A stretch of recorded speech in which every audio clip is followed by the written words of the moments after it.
The views expressed by the host of this podcast are not opinion-based or for entertainment purposes. They are actually facts and truth, no matter if other people like it or not. It is the Detroit sports truth, and nothing can ever stop it from being correct.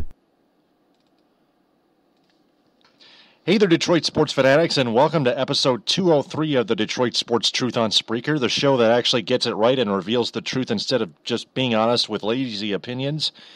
Please share this podcast on all social media networks, and thanks very much.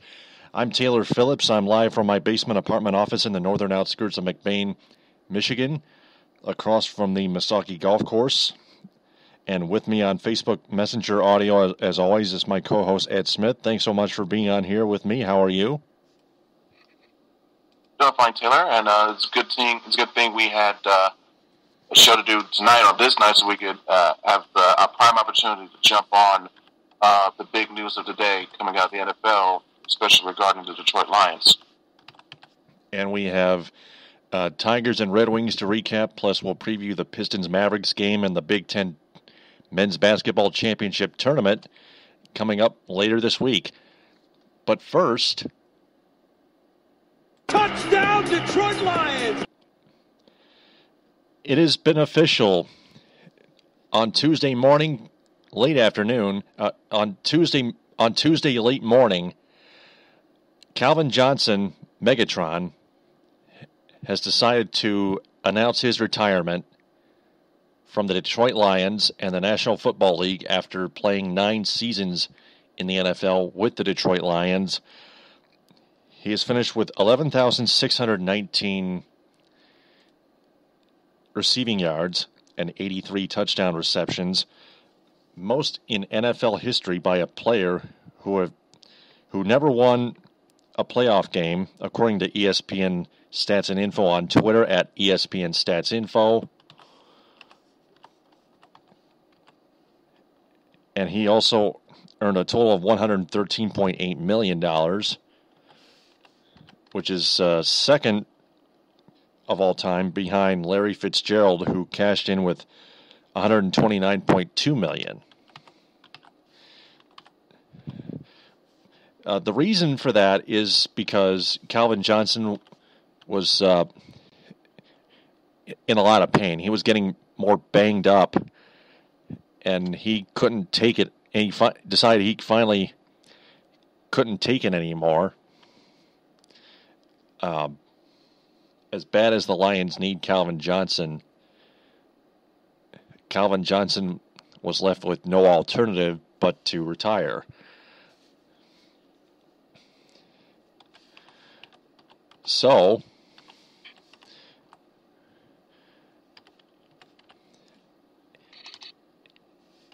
Ed, it was actually more expected, not surprising. It was more expected as we know it, because there were lots of rumors swirling around the entire offseason that Calvin Johnson was contemplating retirement, and he was going to do so.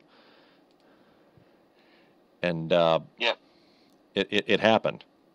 Yeah, and in terms of rumors swirling, it goes even beyond further before that. I think there was some murmurs going on. Some reports leaking out, what you would say during the playoffs, or as soon, almost after the completion of the Lions season, when it was clearly obvious they weren't making the playoffs. That's when you start first hearing the murmurs and saying, hey, be on the lookout, Calvin Johnson may or may not come back. And it all snowballed from there. And, even a few weeks back, during the middle of the playoffs, Adam Schefter on ESPN reported that Calvin Johnson told the Lions he would in fact be retiring, but we still hadn't heard anything officially from the main source, from the man himself, from Calvin, until today. So we got the confirmation. You could probably call it a bit anticlimactic, but more so, the hammer was dropped and the nail was delivered. So again, it's not so much, like you said, it's not catching us by surprise as it would have, like, say, for instance, Barry Sanders' retirement, because literally that was something nobody saw coming, especially how close it was to I think it was on the eve of training camp or close to it, Barry just sent a fax over to the team telling him he was retiring. That was it.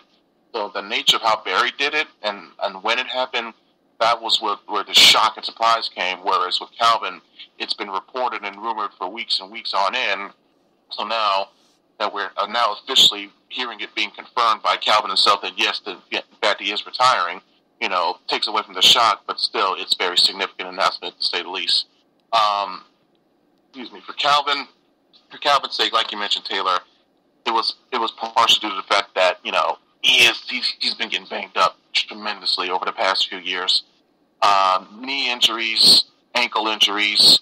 There was even an issue, I want to say, either 2012 or 2013, maybe even 2014, where there was some Calvin's dealing with possible nerve damage, which was affecting how he would sometimes catch passes in his hands. So the injuries that Calvin was suffering on the field was definitely beginning to affect his play on the field as well. And that being said, he still managed to have almost 2,000 receiving yards in 2012, and still managed to have have at least 7 1,000-yard seasons during his time of his career here. So, and that lets you know what type of player he was. Despite all that pain, still managed to come through, and deliver quality production on the field. As what it means for the Lions itself, it's just yet another tragic, comically sad chapter in a long line and long book, a long history of comically tragic, sad occurrences. Bobby Lane, Barry Sanders, there's the player that died on the field after getting a hit. There's a former player who died while mowing his lawn while out of the house one day. All sorts of things that in terms of bad luck that has happened to a team has happened. It's beyond calling them the Boston Red Sox or the Chicago Cubs of football, because here's the thing, at least the Cubs have been to a World Series. Granted, it's been a long time, but at least they've been to a World Series. The Lions have never even been to a Super Bowl. You could say, they won NFL championships, but in this day and age, NFL championships are considered Super Bowls. So if you haven't, whereas the long days of the 50s and early 60s, those are more than considered ancient.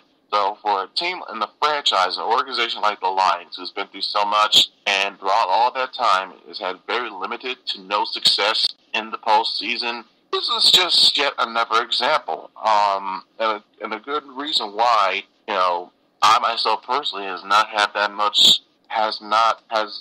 withered faith, has had his faith withered and whittled down to very little in this whole entire organization to turn things around. I mean, first was the whole debacle of letting Ndamukong Suh walk away. Then you saw the horrific start to this past season where you went 1-7. You had no choice but to fire your general manager and your team president, even though I think your melodic head coach should have gone as well, but you still kept him.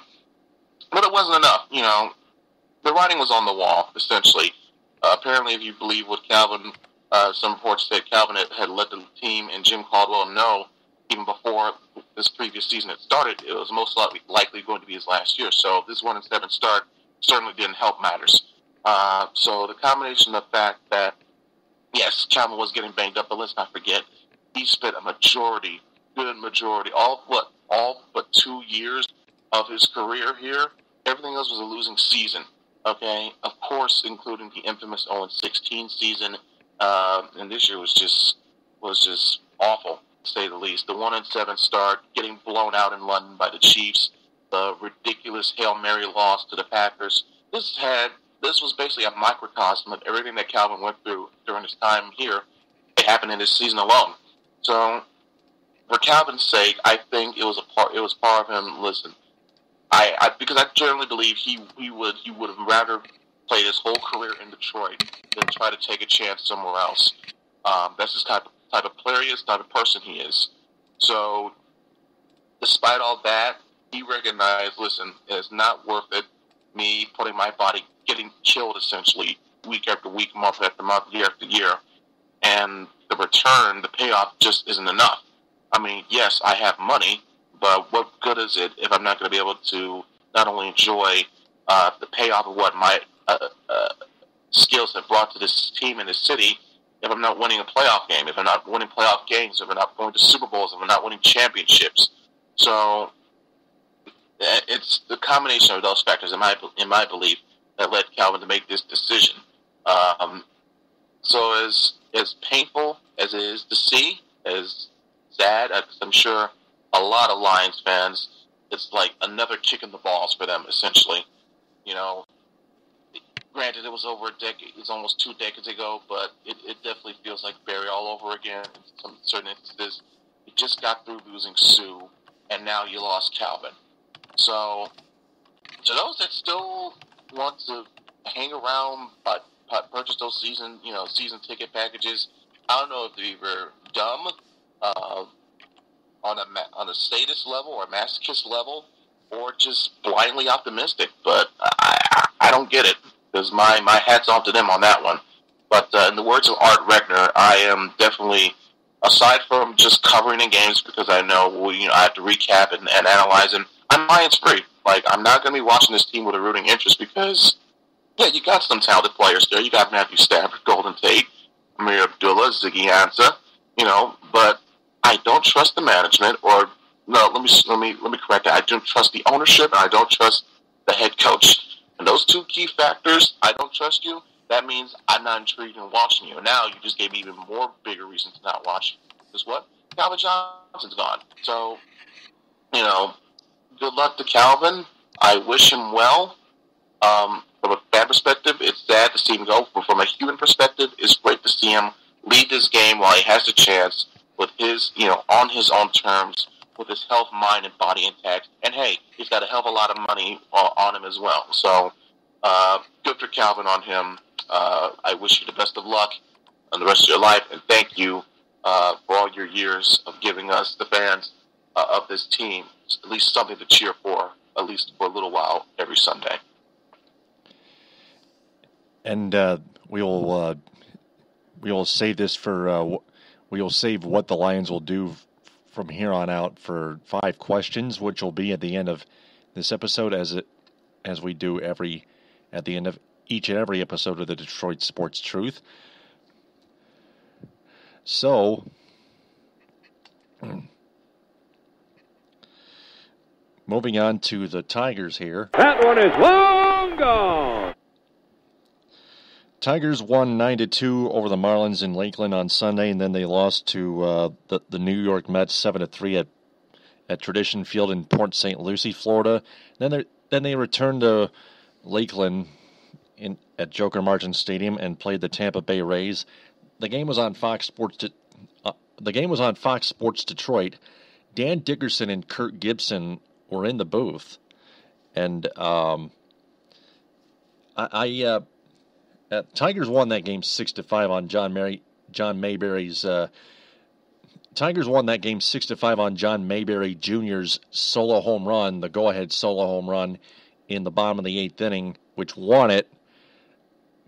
The way I heard Kirk Gibson speak, he sounded a little more upbeat from last year. We both remember last year he was suffering from Parkinson's disease, and chances were he would likely die. But Kirk Gibson is actually pulling through. He's beating that thing, obviously. That's absolutely wonderful to hear for Gibby's sake. Parkinson's is a very, very, very serious disease, very life-threatening almost in certain instances. It's nothing to laugh about or joke around. If you want a prime example, look at certain people in terms of combat sport, primarily world-renowned boxing trainer Freddie Roach. He has severe case of Parkinson's. It's a battle that he goes through every single day. Other noteworthy people, Michael Jake Fox, for instance, another known person who has Parkinson's. So it's a very serious disease. But when you see, in the case of Kirk Gibson, the way he's going through it, battling through it, and appears to be pulling through it, is very nice to see in this occurrence. Yeah, and hopefully hopefully Kirk Gibson continues to improve and actually kills that Parkinson's disease and survives. Well, it's Parkinson's. It's a bit different from, say, having cancer or leukemia. It's not type of instance where the disease will go into remission. Parkinson's, it's going to be there. Like, they don't have a necessarily cure for Parkinson's. So, like I said, it's not like cancer. It's not going to go into remission. It's going to be there as long as the person will have it. You could have all types of medication with it, or you could have the right prescription or doctor's advice to help combat it. But more or less, it's still going to be there with that person every day for the rest of their life until they find a cure. We remember one time last season late that Kirk Gibson was giving Brad Ausmus props when Brad Ausmus was doing such a horrible job in 2015. The Tigers finished dead last in the Tigers finished dead last in the American League Central Division at 74-88, I believe. But I think that was the only mistake that I've heard of from Kirk Gibson. But even Rod Allen criticized Brad Ausmus one time. That kind of beat Gibby to the punch. But that's about it. Gibby's been fighting through that Parkinson's disease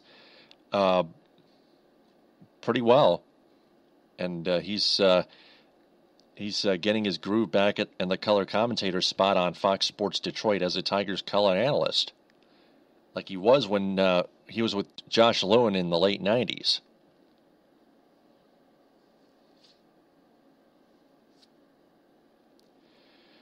So the Tigers, looking at the schedule here, going to Tigers.com.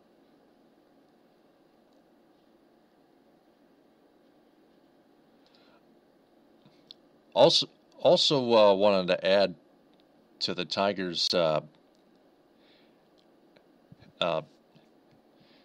subject here. Jared Saltalamacchia, in an article from Steve Dorsey, special to MLB.com, it headlines Salty not feeling the pressure of competition.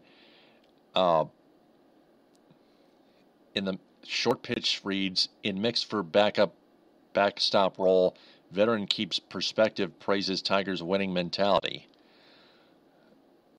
And looks pretty good for Jared Saltalamacchia.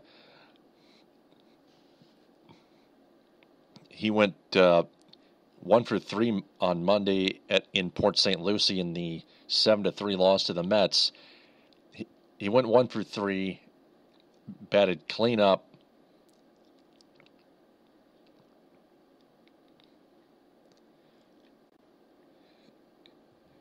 And he's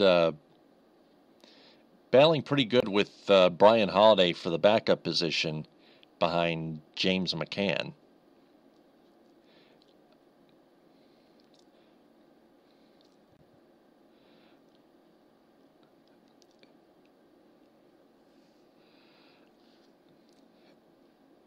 And he said, quote, "Last year I was in a backup role, so I had to continually work on my catching just to make sure I was ready to go when I got called on. It's the same this year. Got to make sure that when I get into a game, it's not going to be my fault that we lost. I want to make sure that I'm 100% prepared."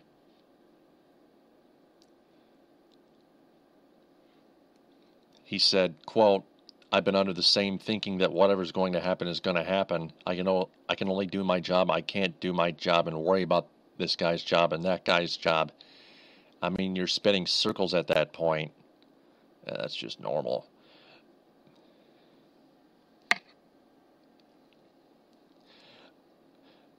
Tigers manager Brad Ausmus chipped in and said, quote, "It's a double-edged," said that both made said, quote, "It's a double-edged sword because if you had depth, that's a plus, but depth also sometimes creates difficult decisions between Saltalamacchia and Holiday."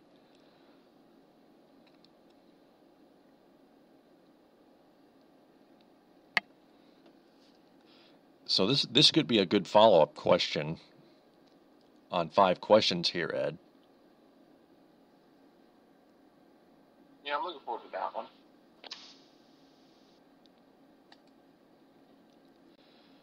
So now, looking at the schedule, by the way, Shane Green went 2 2/3 innings in the 6-5 win over the Rays. Tigers play the Nationals at Lakeland Wednesday at 1:05. They play at the Phillies Thursday and at the Astros on Friday, and the Pirates on Saturday at Lakeland, and then at the Pirates on Sunday. All those games are at 1:05. Their next split squad action, their next split squad day is not until the 20th, when they play at the Braves and home against the Nationals.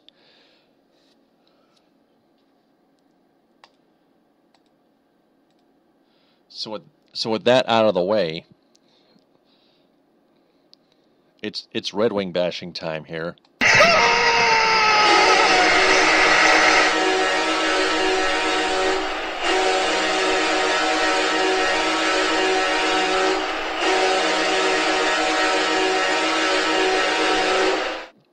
Well, the Red Wings, after getting shellacked at home 5-2 last Wednesday by the Chicago Blackhawks, the Blackhawks shellacked them again 4-1 on their home ice at United Center.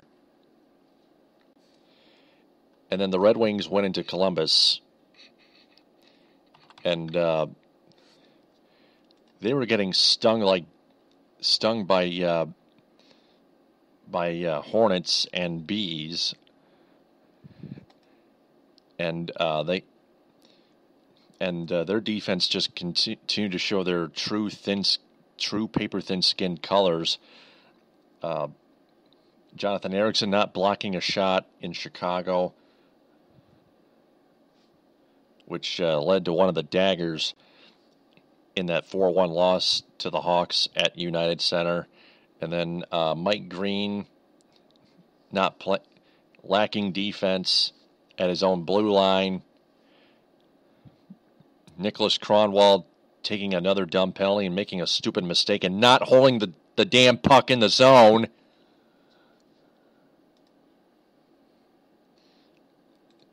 So make that 3 examples of the defense not just continuing to be stupid and not do their jobs consistently or at all for that matter. Damn it! And they're just absolutely killing this Red Wings team. And Luke Glendening takes a tripping penalty to create a 5-on-3 opportunity for the Blue Jackets, and they quickly take advantage and jump out to a 1-0 lead.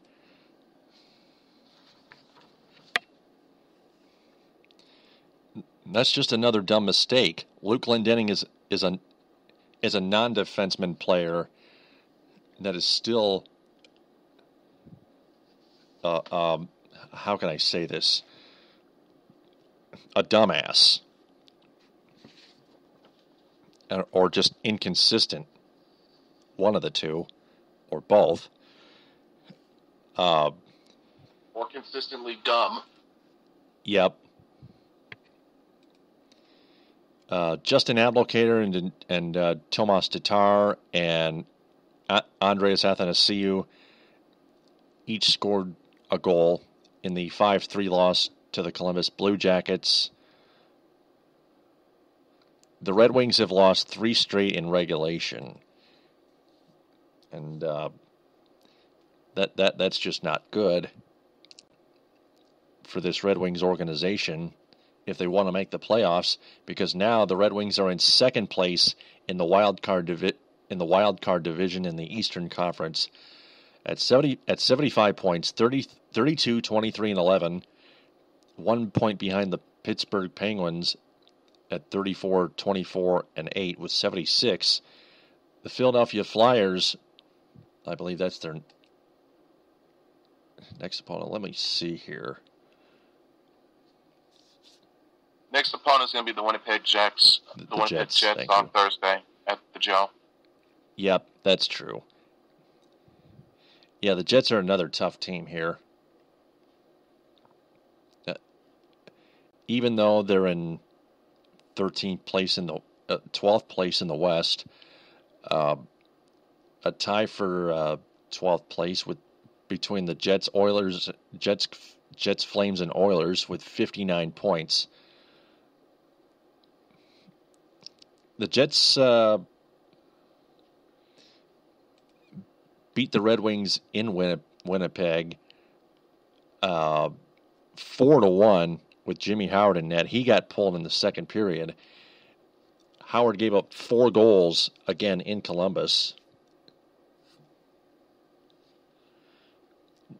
Jimmy Howard was red hot for a short period of time, and then in Columbus he continued to be the coward. I wouldn't necessarily agree with that. I would say his defense let them down on more than anything. True. Now, a couple of things. More importantly. There were a couple of things where, it looked a little bit bad. There was the one power play goal, but granted, I would give that more credit to Columbus, that one power play goal, where it seemed like it was I guess you can call it a shot pass, and it caught Howard completely off guard. And not Howard's fault there. Yeah, and where there's a couple of other goals where, like you said, Glendening not blocking his shot.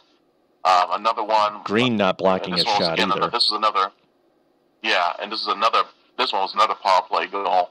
Not a power play goal, but basically a 2-on-1, which again shows you where the hell was the defense backing up Howard on that. Basically left him alone. Another instance where one of the, I think it was Savant, it might have been Clarkson, got an assist where he was essentially right next to Howard at the net. Applicator was too late getting over to him. So again, repeated instances of the defense failing to put Howard in good spots. He's not as good as Peter Mrazek this year, okay? And even still, Mrazek has been a little bit, sloppy as of late compared to what he was earlier. And part of that, I think you could say, has been on the putridness of the defense. And with this defense, I don't care how good goaltending you might have. If you have porous defense, you're not going to make the playoffs, and even if you do, you're not going to last long. So that's one thing they've got to get fixed in a hurry. Just an overall bad night. And another thing is their offense. It once again virtually non-existent for what you could say 56 minutes of this whole game. There were about 4 minutes left. Then they decided to turn things on. Where the hell was that at the beginning of the game? Effort like that must be shown throughout the entire game, not through a portion, not with a certain amount of time left on the clock, throughout the entire length of the game. Period.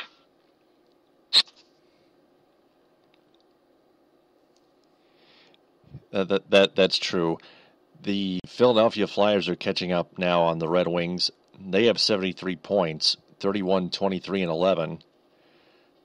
And like you mentioned, Taylor, there's third straight loss in regulation, which means no chance whatsoever to pick up points, which means now they are currently 6 points back of the Florida Panthers. The Florida Panthers have come down a little bit, but they're still in the playoff race. They have 81 points. They're now in third place, but they're in the Atlantic Division. Detroit is fourth place, but they're 6 points back.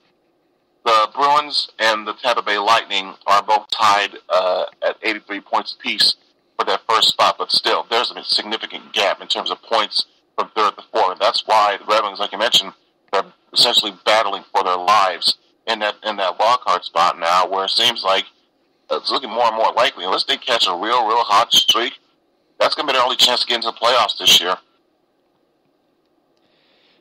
Wings play the Winnipeg Jets on Thursday at 7:30, and then they play the Rangers at the Joe Saturday at 2. Both those games are on Fox Sports Detroit. And then on Sunday, they welcome in the Toronto Maple Leafs at 7:30 on NBCSN.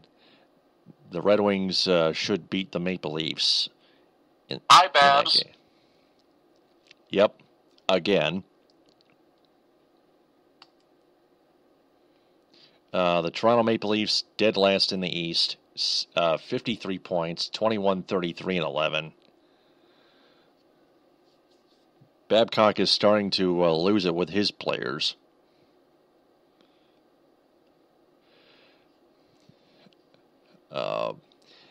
Also, we got the Carolina Hurricanes with 71 points, 30, 26, and 11. The Senators with 70 points, 31, 29, and 8. The New Jersey Devils, 69 points, 31, 29, and 7.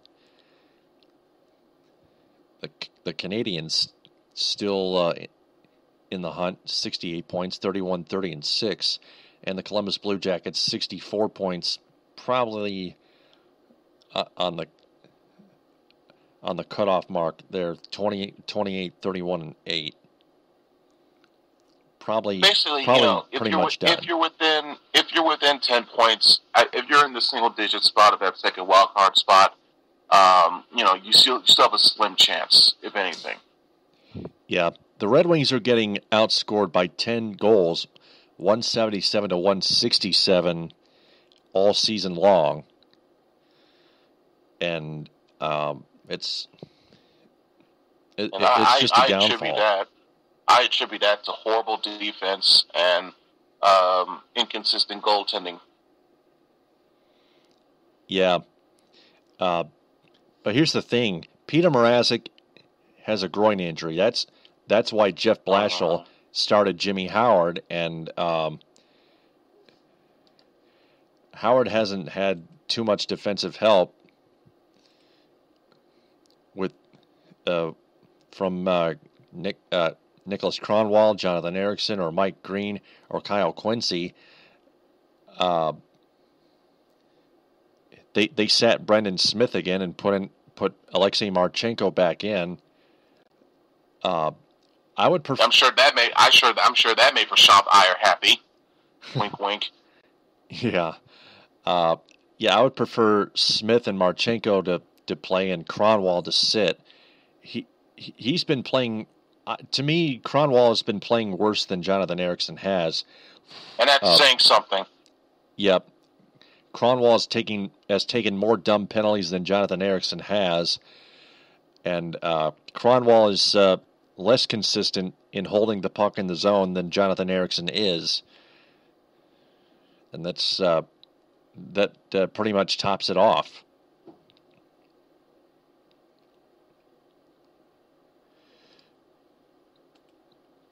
So, with all Red Wings covered, we're going to go to the Pistons now. Left sideline, 3, and he answers. Pistons had off since their 123-103 smashing of the Portland Trail Blazers at the Palace of Auburn Hills on Sunday.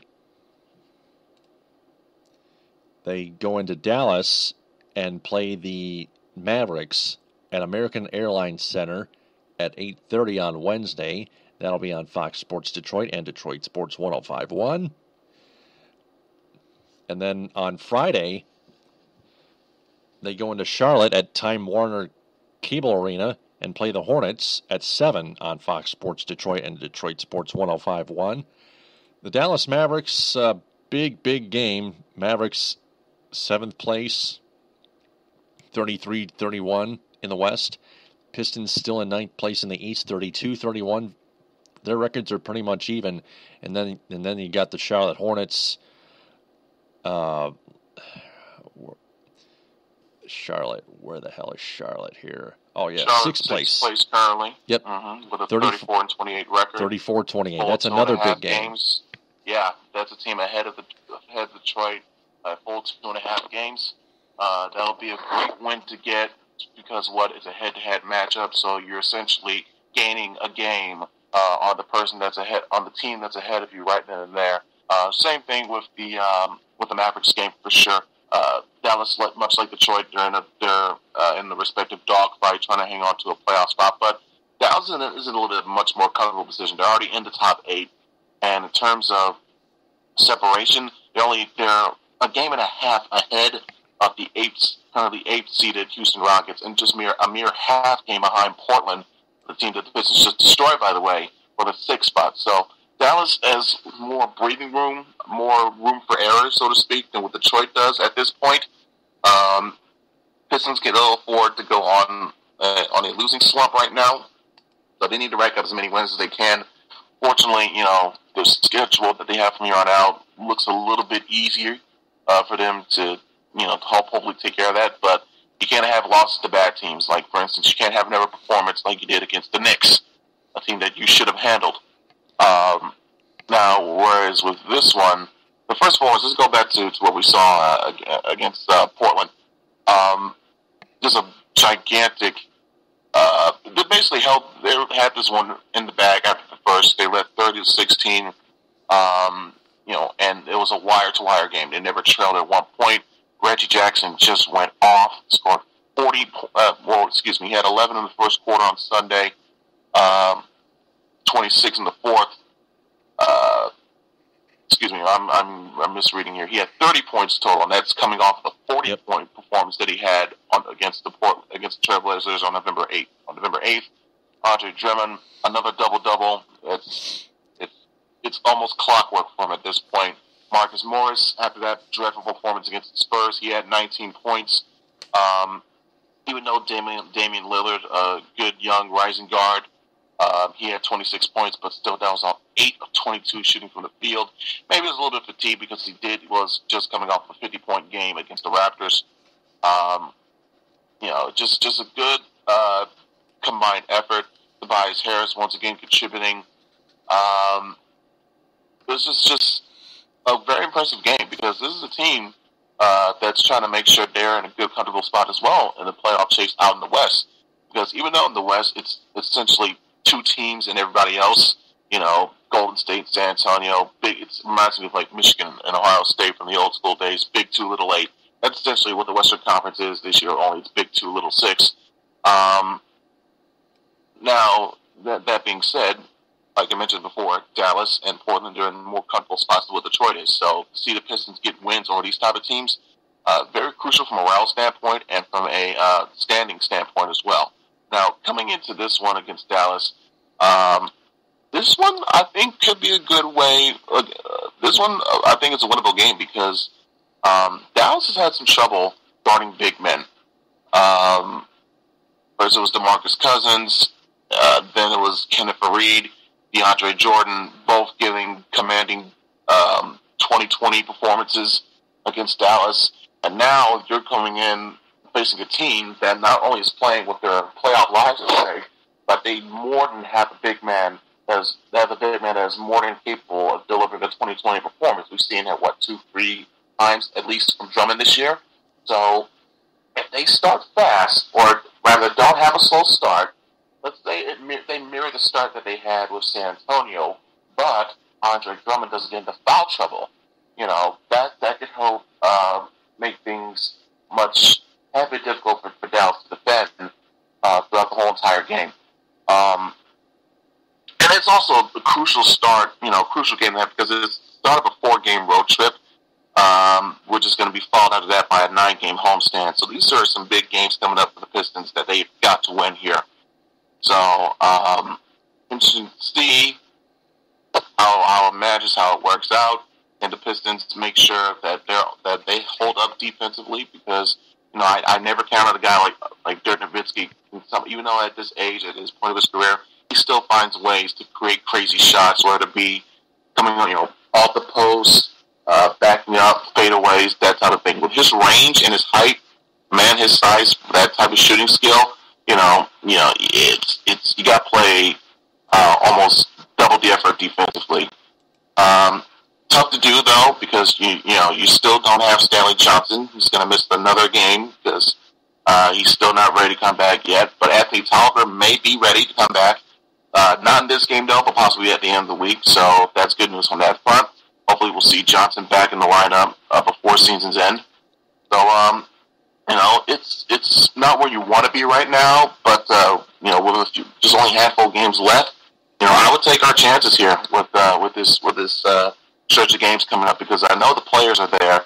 They're going to be hopefully giving as good effort as they can from here on out. And I'm just looking forward to see what happens here.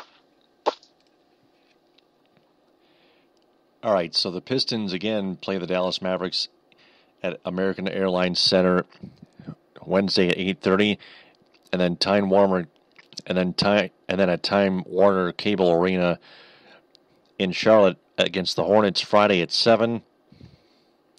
You can catch both those games on Fox Sports Detroit and Detroit Sports 105.1.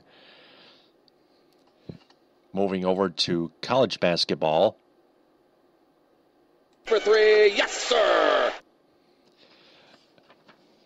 Michigan basketball, the Wolverines will get the Northwestern Wildcats in the first round of the Big Ten tournament on Thursday. That is at noon. That is going to be on BTN. While the Spartans Valentine for the win. get the first round bye since they clinched the second seed behind the first seeded Indiana Hoosiers. So they'll await their second round opponent. So going back to Michigan basketball. For three, yes, sir. The Wolverines and the Northwestern Wildcats.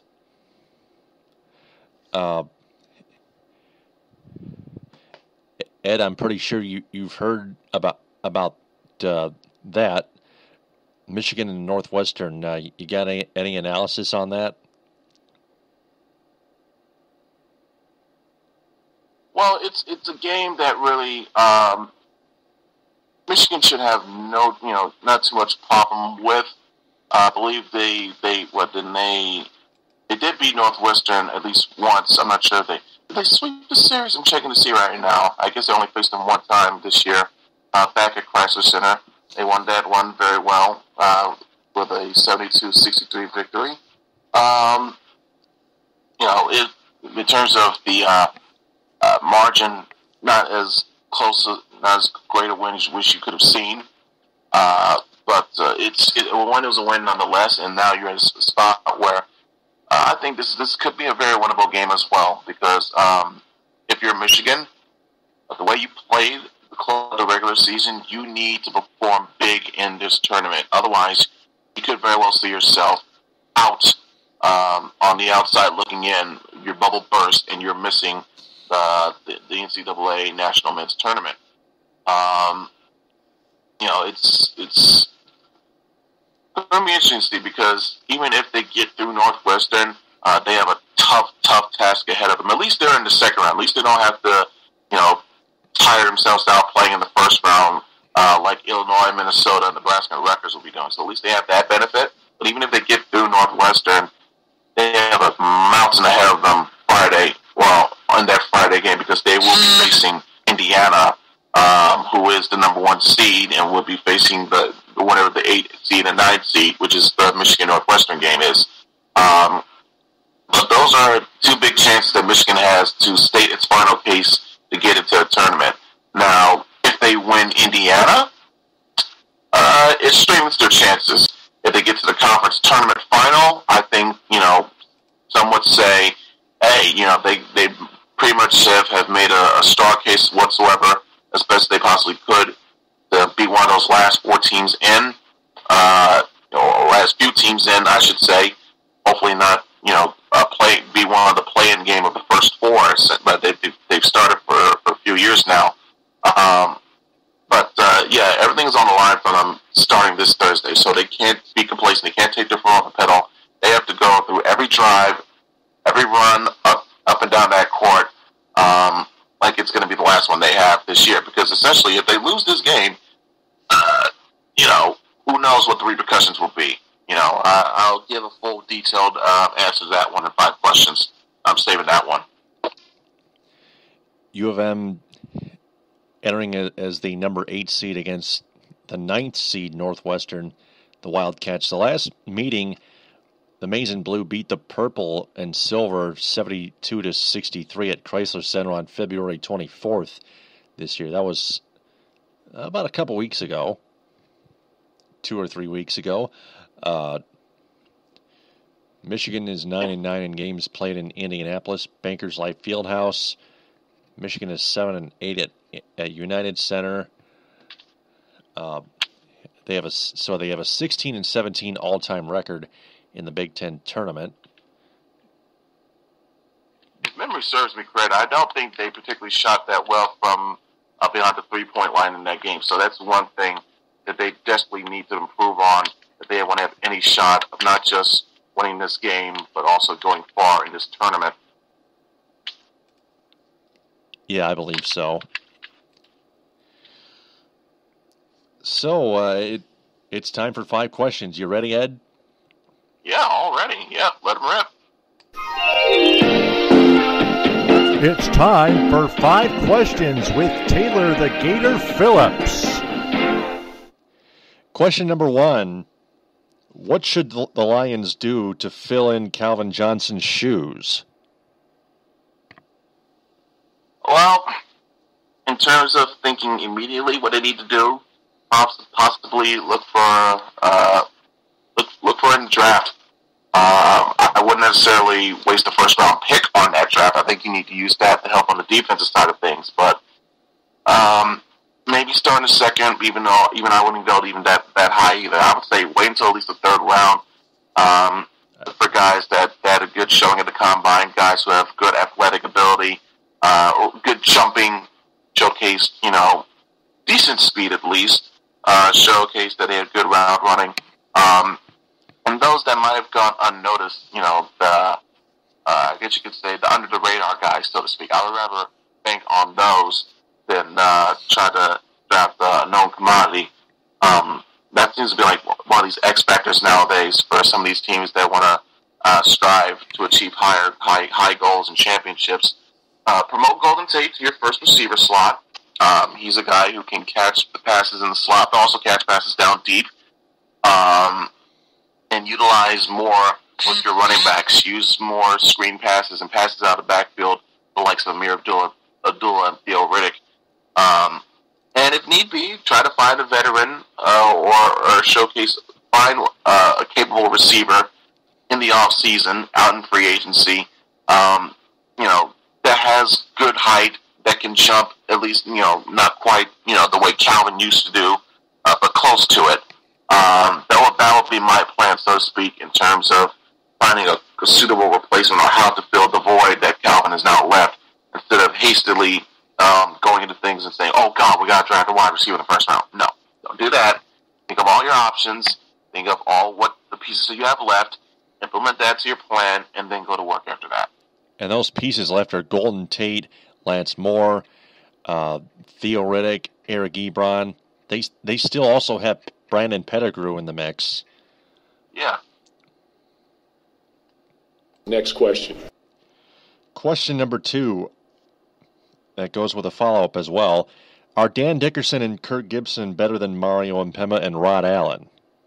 I would say so. I think, I got to hear more of Gibby, but I know Dan Dickerson, in my opinion, Dan Dickerson is far superior to Mario Mpemba. So, At least from the standpoint of elite play-by-play, yes. A little bit unsure, but I'm more confident because, even though I think Rod Allen speaks well, it's just some of the views that he says, and in terms of how he rarely criticizes the team, just dots points in my view. So, not much on terms of the color commentator spot, but in terms of play-by-play, oh yes, double D all day. Absolutely. I think Dan Dickerson should receive more television time and put Mario to the radio test and see how he does from there. I mean, I like Mario, but I just think Dan is just way better. Yep, me too. A follow-up question, who's the better backup catcher right now, Jared Saltalamacchia or Brian Holiday?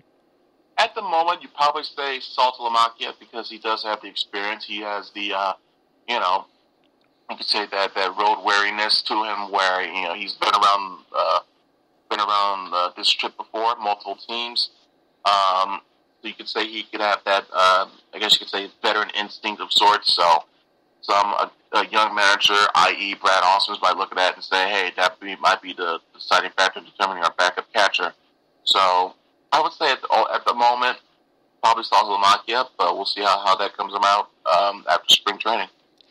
Yeah, Saltalamacchia has his veteran experience, while Brian Holiday has hit like 2 or 3 homers this spring training preseason, which was a bit amazing, in my opinion. Yeah, and it makes this choice, a little bit more, gives you more thought. You can't make it makes the choice a little bit more difficult, to say the least, because you're seeing how Holiday's performing, thinking, wow, and it could sway you in terms of who you want to pick to be your backup at the start of the year.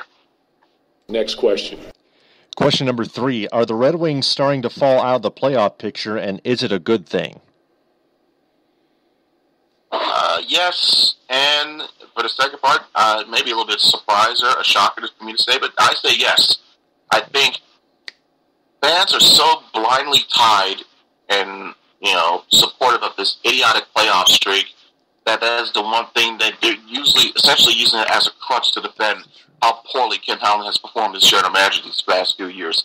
Maybe once they lose that dumb streak, it can finally open their eyes and make them realize, okay, we need a new change at the helm, not just a new head coach. We already got that. We need a full-blown change from the front office.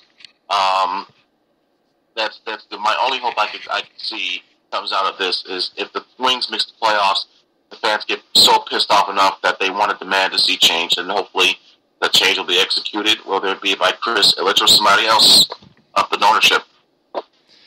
Yeah, I definitely agree. Aubrey Dyer has been saying that multiple times, and we kept agreeing with him because it's out there. It's the truth. Next question. Say what you want about how Chris Ilitch deals and matches with the Tigers, but at least, it's good to know that he shows some semblance of caring for the Wings.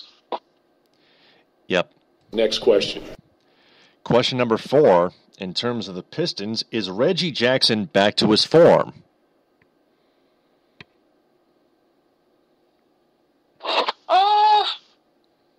Scored 30 points on Sunday at the Palace against the Portland Trailblazers. Because it's a bit early to say on that one. I gotta see him put together more consistent games like that. 20 here, 25 there. Not 18, but also distributing the ball well with a round number of assists. That type of play from your point guard.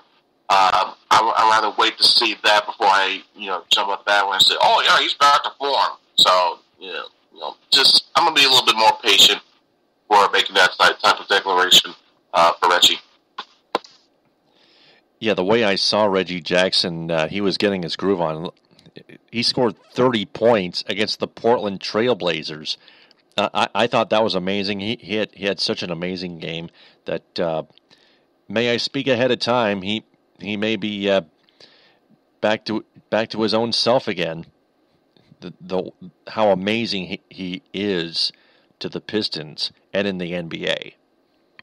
Let's hope so, because they're going to need that down the stretch to make this playoff spot. And they need him too. Same way they need Andre Drummond and all those other guys. Next question. Question number 5. If Michigan loses in the first round of the Big Ten tournament, are they done, and should they be?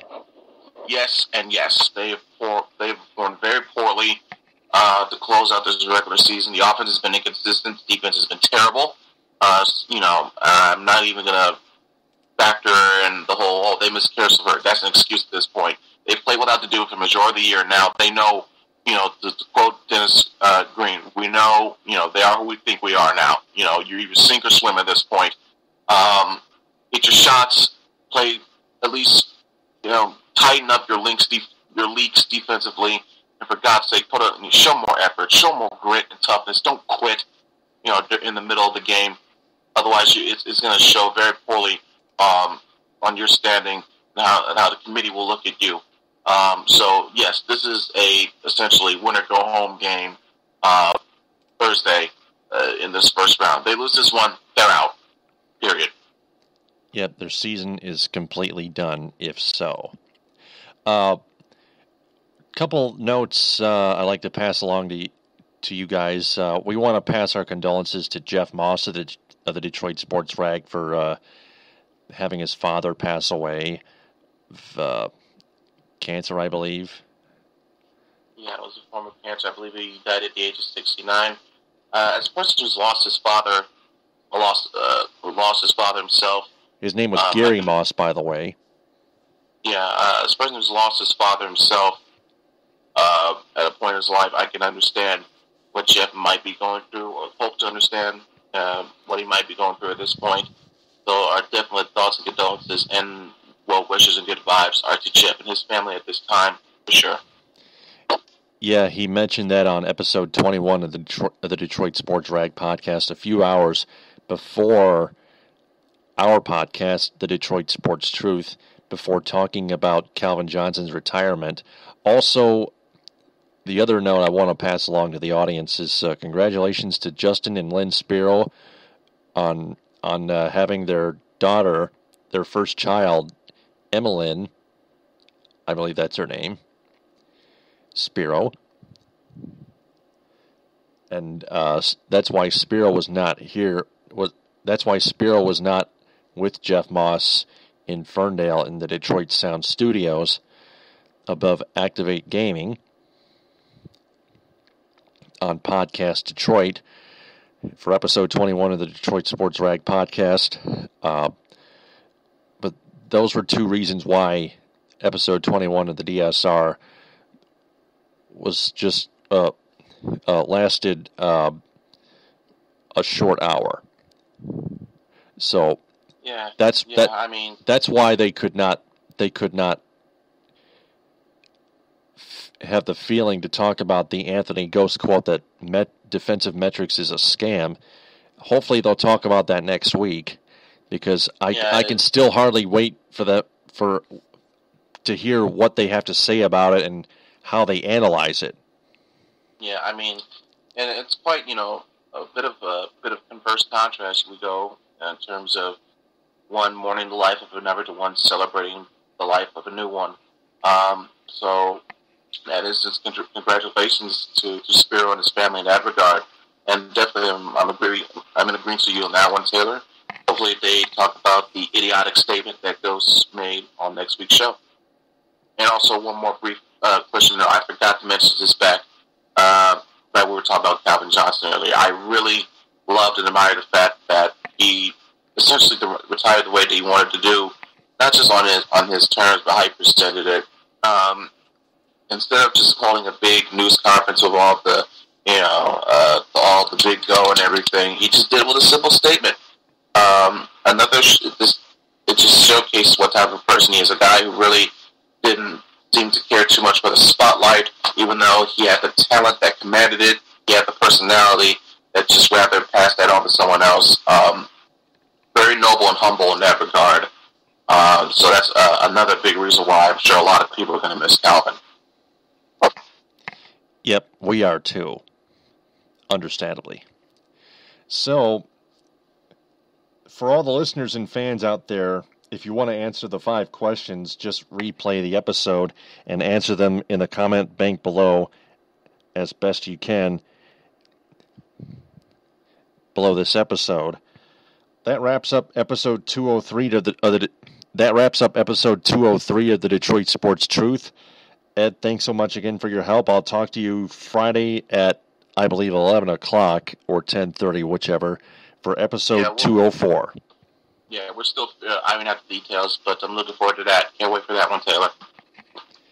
Yep. So,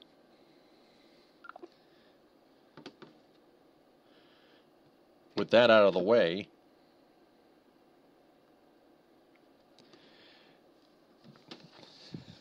for Ed Smith, I'm Taylor Phillips. If there's anything you fans want more of or less of on our podcast, please let us know. Talk to you Friday night for episode 204. TTFN, ta-ta for now. Bon appétit.